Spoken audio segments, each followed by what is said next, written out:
Bloomberg Audio Studios. Podcasts, radio, news.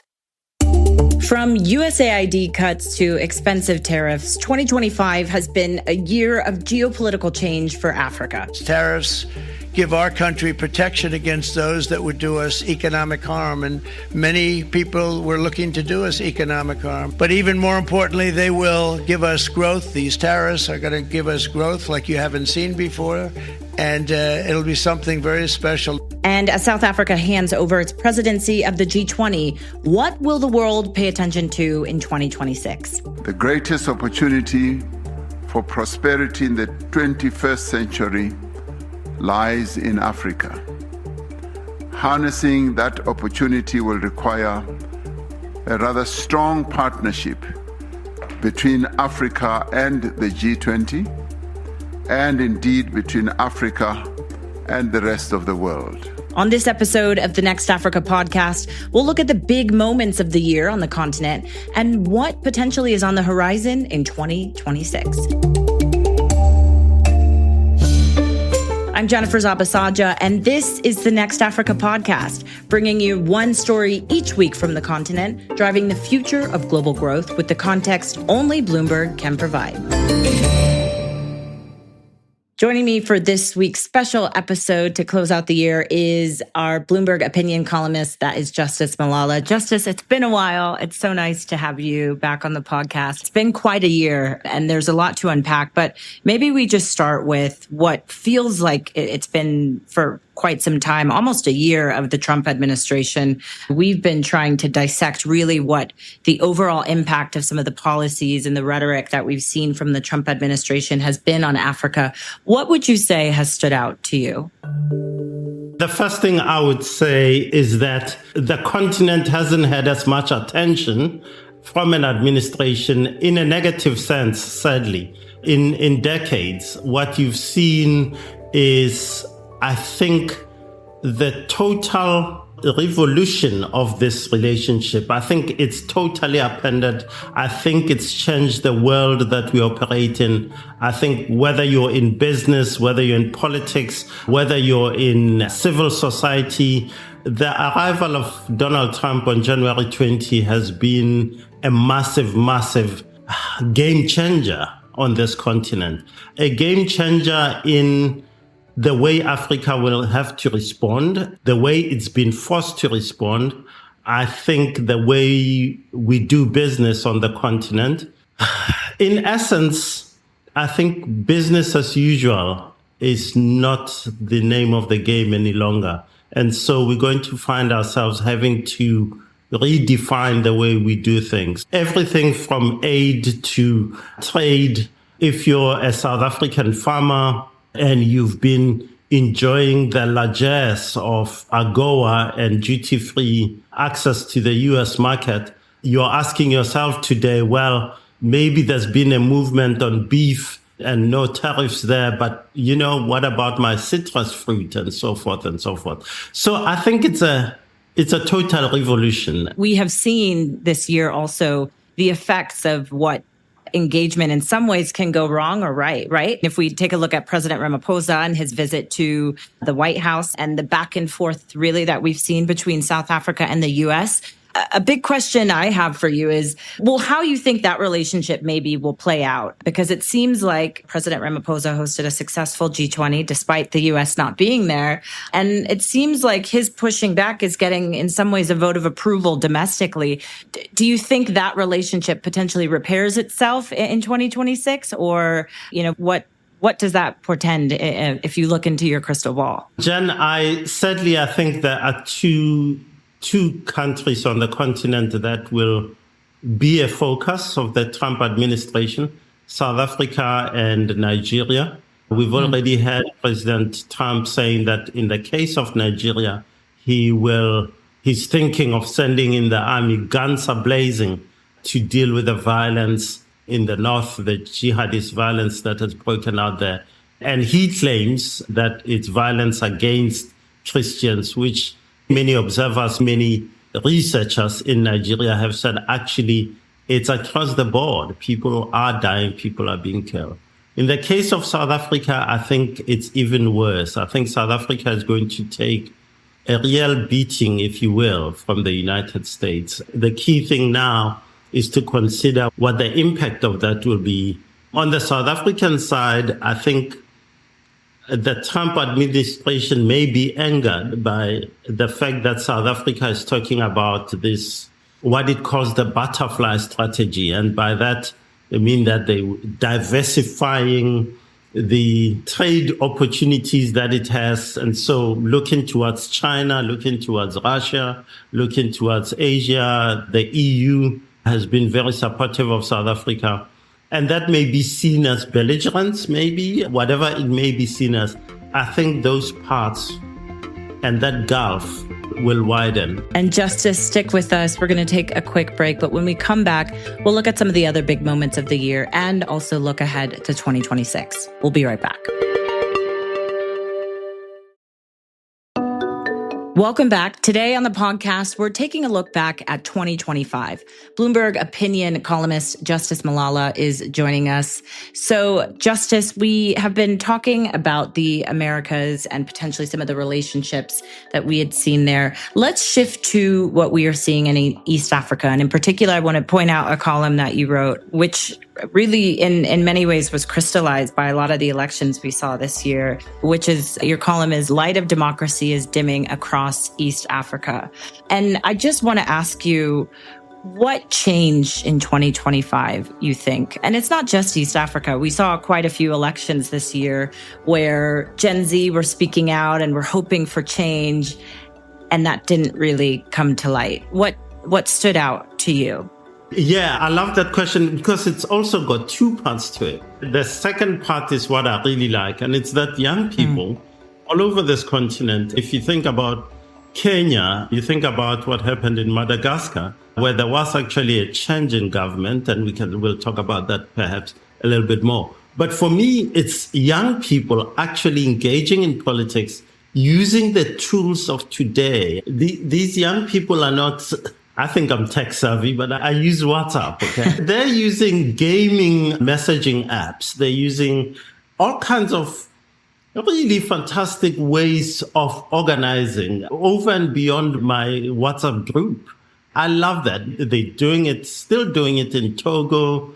If you go back to Mozambique and the post-election protests there in 2024, November, it's similar ways of doing things, Morocco. And so I'm enthused by the fact that we all talk about the youth dividend on this continent and the youth is the future. For me, this is the fantastic thing that young people are engaged, are concerned about cost of living, are concerned about the state of democracy, repression, and so forth. I'm positive about that outcome. I think that it's a plus for the continent that this is happening and for democracy and its entrenchment and survival. On the other hand, as you point out, what has happened in East Africa, where for those of us who believe in democracy, in the values of democratic constitutions, it was very sad to see a country as stable as Tanzania, a country that has espoused democratic values, a country led by a woman who, when coming to power 5 years ago, said, I will continue these building blocks and I will carry the light of democracy forward. To see so many people, and particularly young people, being harassed, arrested, detained without trial, and then killed in the numbers that have been documented again and again over so long, and finally to a result that is just not credible. That in that election, 98% of the vote went to the ruling party and to the president. It's sad. But even more sad is that it's not the only place where this is happening. In January, on the 15th, I think Uganda goes to elections. And all the things we've spoken about, that light dimming, are playing out once again in Uganda. The main opposition leader, a young guy called Bobi Wine, a musician who's very charismatic, and I'm not saying he should win, he should be allowed to run, but he described it as running for office in Uganda right now is like being in a war zone. And you stop and say, what does that mean? What that means is that the incumbent has been in power, has been in office for 40 years, since 1986. Yeah. He's 81, I think. And Bobi Wine's bodyguard was abducted by the son of the president, who's the head of the army, who then boasts publicly that, oh, I've got Jan and I've been torturing her in the basement of my house.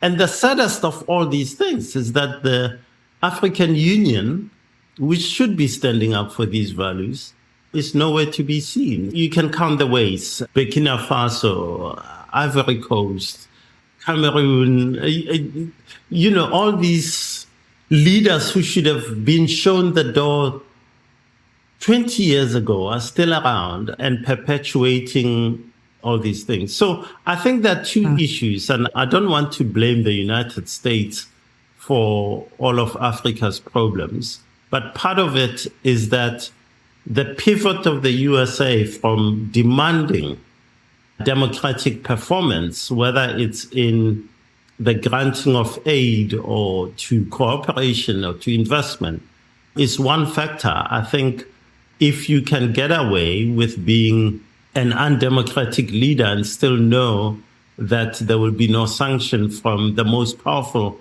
democracy in the world, that opens a door for bad actors on the continent to step forward and say, oh, I'll do it, and there'll be no consequence. But the biggest problem is the African Union. It's African structures that need to speak up, and other African leaders saying, we cannot allow this to be happening in Uganda. But in Uganda today, because if you go back to what you've spoken about, and that's Tanzania, in the run-up to that election, opposition leaders were arrested, detained without trial, without due process, and did not participate in that election. And what's happened to Tanzania? It's hunky-dory. So if it can happen in Tanzania, then it can happen in Uganda. There will be no consequence. And it can happen elsewhere where there's an election and there will be no consequence. And so everyone looks around and says, well, it's all good. So I think there's a backsliding, and that is sad for a continent that so much needs democratic norms, openness to succeed, to turn our economies around. And those economies will not thrive. They'll continue to be economies dominated by a political class that just leeches off people, quite frankly. Justice, before we let you go, because we could speak for so long, you mentioned one of the key events that I know I'll be watching and reporting on closely at the beginning of 2026, which is the Ugandan election. But what else are you looking forward to in 2026? Look, I think there's a lot of resetting that I'll be looking out for. I think the collapse of aid from the United States, I think we need to look at it in a way that's not just the U.S.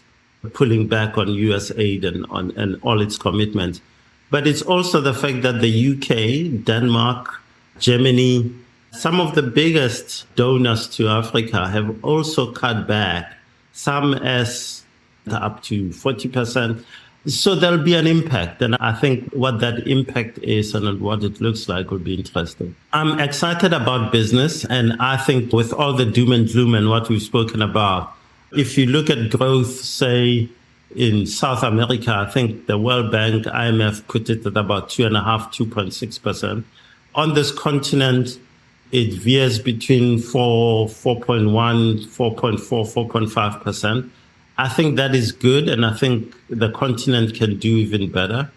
How we do it will be interesting, and whether it's the kind of innovation in some of your sessions at the G20 And I was very interested in the huge amount of US business and other business that came to South Africa, how that's handled. I'm amazed by, I have two daughters who are playing around with bank accounts and so forth, but how fintech evolves on this continent, it's moving so fast, and payments, the way payments are done is so complex compared to how I'd use a check in Dumbo, New York, and so forth. So it's fascinating for me just how that leap is happening via mobile phone and so forth. I think Africa's push or response to American policy will be interesting, and how South Africa particularly responds will be interesting. I think Kenya is a very interesting country to look at. I think it's been, let's say, on the fintech stuff, it's been such a leader. And yet, on the other hand, there's issues around its debt, which is huge, how it manages the budget process in 2026, which has been interesting over the past 4 years, because that has been a trigger for the Gen Z protests that we've seen there. So I think, as an example, as a little study of where the continent is going, in many ways, I think Kenya will continue to be interesting, has always been an interesting, fascinating, lovely country. But I think 2026 will test all those bits and pieces of what it is. Yeah.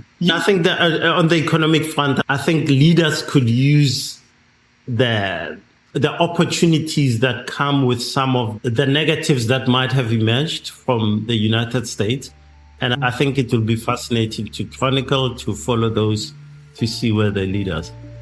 Justice, it's always great to speak with you. Thank you so much for your time. It's been quite a year. I hope you have some downtime.